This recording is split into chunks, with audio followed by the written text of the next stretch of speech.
أعوذ بالله من الشيطان اللعين الرجيم بسم الله الرحمن الرحيم وبه نستعين وصلى الله على سيدنا محمد وأهل بيته الطيبين الطاهرين اللهم صل على محمد وعلى محمد وعجل فرجهم.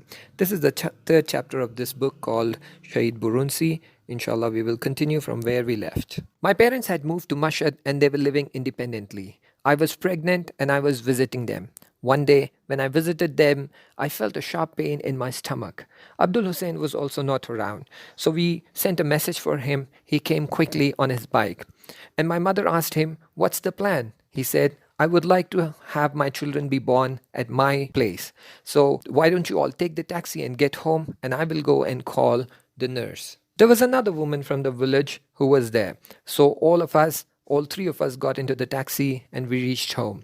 And we were waiting for Borunsi. It took quite some time and Borunsi was not around, neither did the nurse come. My mother was extremely worried and she was restless all the time. Suddenly, the doorbell rang. She immediately jumped up and ran towards the door. She opened the door and came back happily inside, saying that the nurse is here, the nurse is here. Alhamdulillah, this lady was very dignified. With the blessing of her pious presence, everything went on smoothly. And within no time, she handed over a cute little girl in my hands. The girl was so cute that I was not able to take away my eyes from her even for a single moment. She smiled and said, "What do you plan to name her?" And while I was still thinking and wondering what should I answer her, she herself said, "Why don't you name her Fatima? It's a lovely name." Then my mother brought a tray full of fruits and biscuits and tea for her. However, she did not touch anything. My mother insisted a lot. However, she did not eat anything at all. Then my mother went in and brought some more eatables. However, she did not eat anything, and in few minutes she said goodbye and left for the day. It was almost 3 a.m. in the middle of the night. We were waiting for Borunsi. My mother was extremely worried and constantly she would pass a comment or two and say, "How reckless and oblivious can a man be?" And just around that time, the bell rang. And my mother went to open the door and I said, "It must be him." And when my mother opened the door, it was Borunsi. My mother did not even let him come inside and started scolding him and telling him that how can you be so reckless? You sent the nurse and you went along to get your works done. What if something was required? What if someone was required to do something? What if something would have gone wrong? Then Borunsi said, "After all, the nurse was here. She's a professional. Then why would you need me for anything?" And without allowing my mother to say anything further, he came towards the little girl. He picked her in his arms and he started staring at her and he started crying. I asked him, "Why are you crying?" He did not say anything. He continued crying for a long time and he carried Fatima in his arms for a very long time. And when he settled down, I told him that the nurse suggested that we name the girl Fatima. He then replied that even I had planned that if we have a baby girl, then I will name her Fatima. Then he handed over the baby to me. After this night, every time he took Fatima in his arms, he would start crying. I was wondering why he would cry. I knew he had a special attachment with Lady Fatima Salamullah Alaiha, and I thought that maybe because the name of the girl is Fatima, every time he looks at her, he's reminded of Lady Fatima Salamullah Alaiha, and that's why he is probably crying. One day when I was alone with Hassan and Fatima at home, suddenly Borunsi came early and he said, "I rented a house closer to your mother's place. Let's move there." I said, "What's wrong with this house? This house is good and we don't even have to pay rent here." He said, No, this little girl cries a lot and I think it's better you stay closer to your mother's house so that you have comfort and you'll also have a helping hand with you." When the house owner came to know about the fact that Borunsi wants to leave this house, he was really upset. He came and said, "Why do you want to leave the house? We're not even charging you any rent. It's my pleasure that you stay here." However, Borunsi did not accept it, and finally we moved to the new house. Fatima was 9 months old. However, she looked much older than her age. She looked like a 2 or 3 years old girl. And everyone who looked at her would say, "MashaAllah, what a beautiful and a pretty girl." One day, I saw Borunsi taking the little girl in his arms and crying.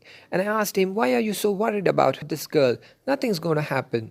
And he replied, no, no, it's just her name, that it's Fatima, and it reminds me of Janabi Fatima salamullah alayha, and I start crying. After some time, Fatima fell sick and things got worse. She did not recover from her sickness, and finally she passed away. I don't know what was so special about Fatima. However, her memories are still with me even after so many years. I remember when she passed away, Borunsi gave her the bath, gave her the coffin, and he himself put her in the grave. And on the tombstone, he wrote Borunsi's Fatima. Many years had passed, and the Islamic Revolution took place, and the war had started. And for this reason, Borunsi had to go to the border to fight the war. And for a long time, sometimes his travel used to be so long that I would not have any information about him. And whenever one of his friends would return from the border, I would go and approach this friend to find out the details about Borunsi and ask the whereabouts him, so that I know he's all right and he's doing fine. One of his friends had recently returned from the border. I visited him and I wanted to know about him. How is Borunsi doing? Is everything all right with him? He showed me Borunsi's picture with his friends sitting along with him. He said, this is where Borunsi spoke about the incident of your delivery. I was surprised and had turned red with embarrassment. After some time, I left. However, I was really upset. And I was thinking to myself, is the incident of delivery something that a man should go around telling all his friends? I was constantly bugged by this thought, and I was waiting for him to return so that I can ask him what is it all about.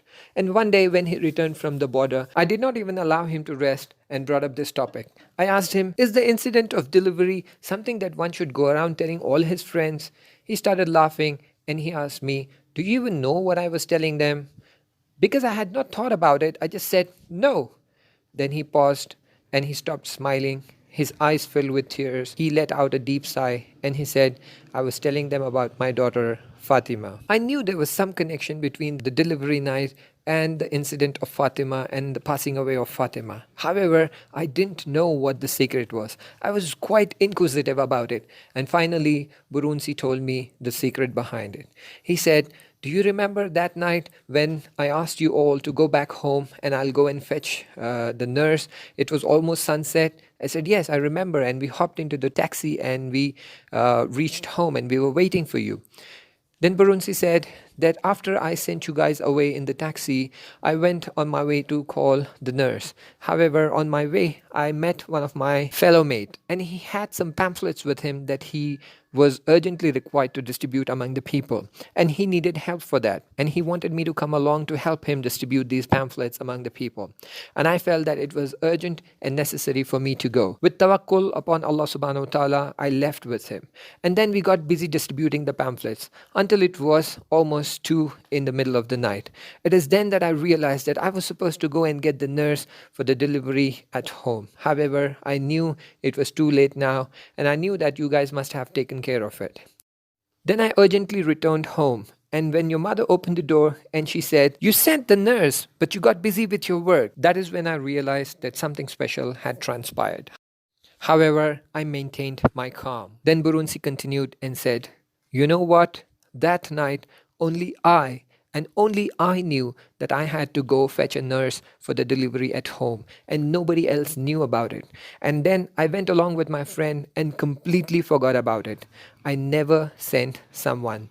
The lady came by herself. Inshallah, we will continue the topic in the next chapter. Until then, iltimas-e dua, Khuda Hafiz.